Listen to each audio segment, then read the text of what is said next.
In meetings, there's a moment. Someone asks a question, technical, specific, confident, and people around the table start answering, fluently, certainly, like they have always lived in this language. And I go quiet, not because I don't know anything, but because what I know doesn't feel like the right kind of knowing for this room.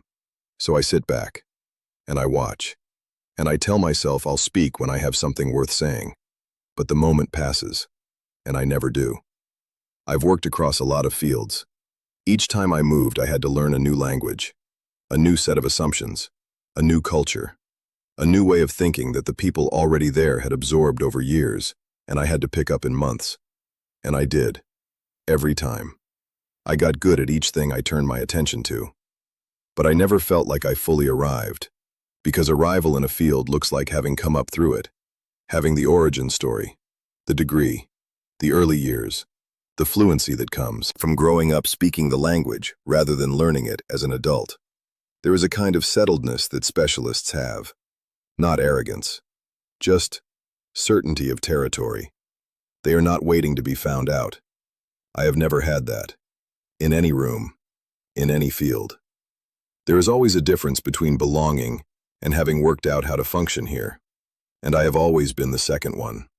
In every room I've entered, there are always people who went deeper, people who chose one thing and committed to it early, who know the history of their field, the debates, the names, who can answer the specific question with the specific answer and never have to pause to think about whether they belong here.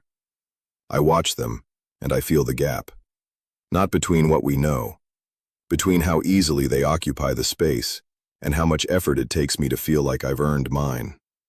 I hold a senior position now, which means the gap between how I feel and how I appear has gotten wider, because seniority comes with an assumption that you know, that you are certain, that the room is yours, and I am good at what I do. I know that on some level, but knowing it and feeling it are not the same thing.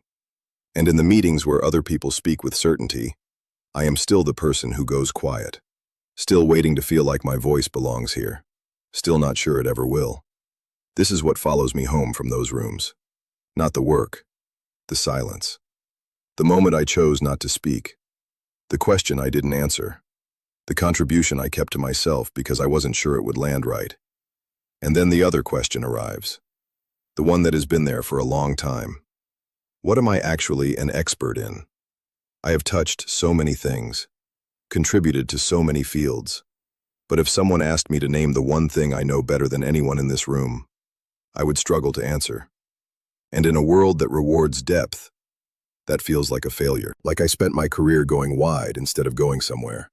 Like I accumulated experience without ever accumulating identity. There is a voice that has an answer for all of this. You're not technical enough. You're not specialist enough. You got the title, but not the foundation. Eventually, someone is going to notice. And the reason it lands, the reason I can't fully argue with it, is that it sounds like something I've been half believing for years. That I have been one step ahead of being found out. That the seniority, the experience, the contribution, are a performance I have maintained. And performance can always be exposed. There's a name for what I've been carrying. Imposter syndrome. The inability to believe that your success is deserved, despite the evidence, despite the position, despite the years. The feeling that you have convinced people of something that isn't quite true, and that eventually the convincing will stop working. But here is where it gets specific for me. Most of what is written about imposter syndrome describes people who went deep in one field and still don't believe they belong there. My version is different. My version is someone who has worked across many fields and doesn't feel like they fully belong in any of them.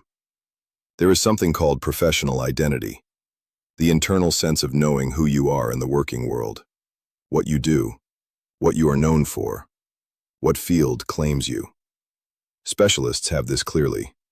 Ask them what they do, and they answer in one sentence. The sentence has edges. It belongs somewhere. When someone asks me what I do, I give a different answer depending on the room, because the real answer is too long. And the long answer sounds like I never decided, but that is not what happened. What happened is that I kept being drawn to problems, and the problems kept being in different places, And following the problems meant crossing the lines that other people stayed on one side of. What I have been calling a weakness has a different name. Contextual intelligence. The ability to understand how different systems work, and to move between them without losing the thread. Most people can go deep in one place. Fewer people can go deep in one place and then cross to another and make the connection between the two. That connection, the thing that happens when someone who has lived in multiple fields looks at a problem, is not a lesser version of expertise. It is a rarer one. The younger technical specialists in the room know their field deeply, but they do not know what I know. They cannot see what I can see. Because you can only see across fields if you have lived in more than one.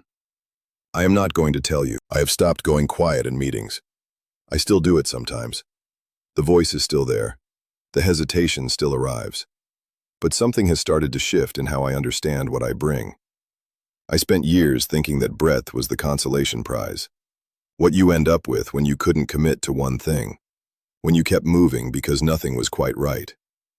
But I didn't keep moving because I couldn't commit. I kept moving because I kept finding new problems worth solving. And the problems didn't care about my professional identity. They just needed someone who could think across the lines. And the thing I am building now, the work outside the room, outside the meetings, outside the title, that work requires exactly this.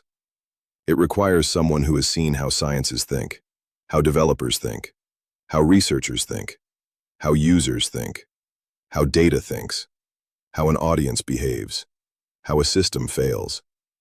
I have lived in all of those places. That is not a CV of indecision. That is a map.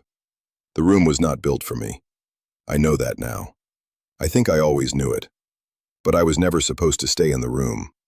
I was supposed to build something the room couldn't contain. I still go into the rooms. I still sit at the tables. I still have moments where I go quiet and watch and say nothing when I should have said something. But I am starting to understand that the quietness is not proof of inadequacy.